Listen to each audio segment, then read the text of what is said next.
Well, there's a lot of bridge in Palembang that connecting the city to Musi River.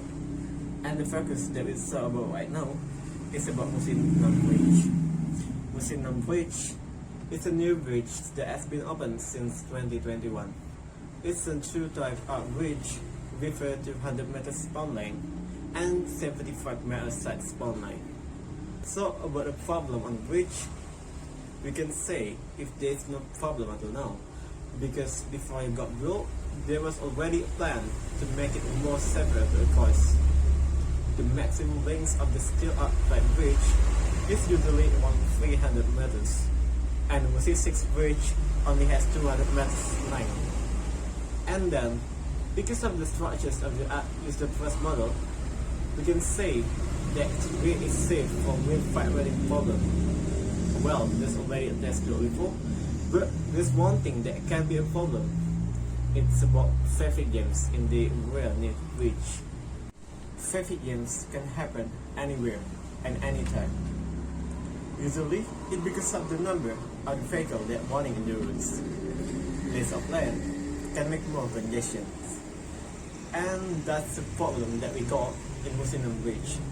You'll know if the functions of building that bridge is not just about to avoiding obstacle like a rifle, but it also to reduce the time to the destinations.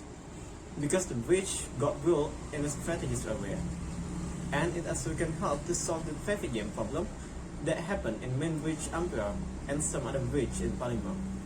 We know that we can't avoid the congestions on the roads, because the main problem is ourselves. Human cannot drive them perfectly, because sometimes we can get disturbed by a small thing, and if that happens, our brain make us press the brake button and stop. And it's not just about to affect us, but it also can affect another driver behind us. There's already been experiments that people do about how congestions can happen. Let's say you drive in a circle with another car, and one of the cars stops for a second. And what makes the congestions longer is because some people respond to it, but they stop more longer. The problem actually already solved, but the effects can occur for such a long time. And that's what we call phantom traffic jams.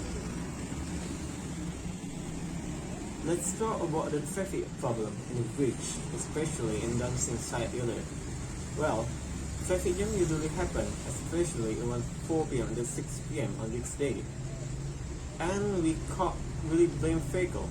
It's a cold place and a new alternative for people when they get back from work.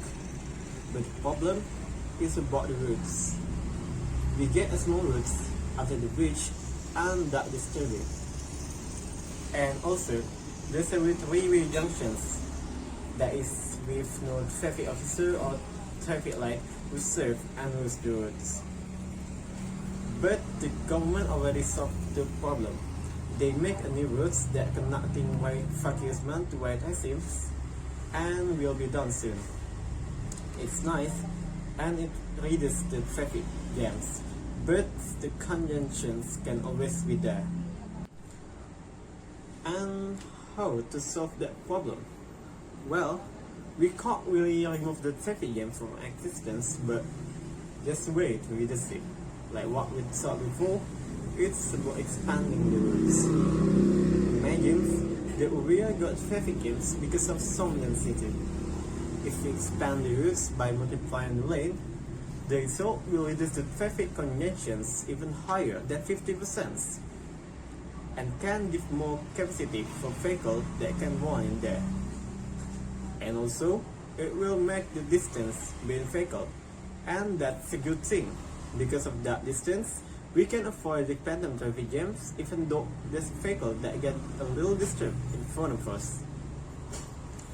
Although Musi 6 bridge make a traffic jam in the area near it, but it's actually helped another bridge, because back then, Ampera is the only bridge that we have in Palembang. If we don't build another bridge, maybe Ampera will be really close and we need to renew it.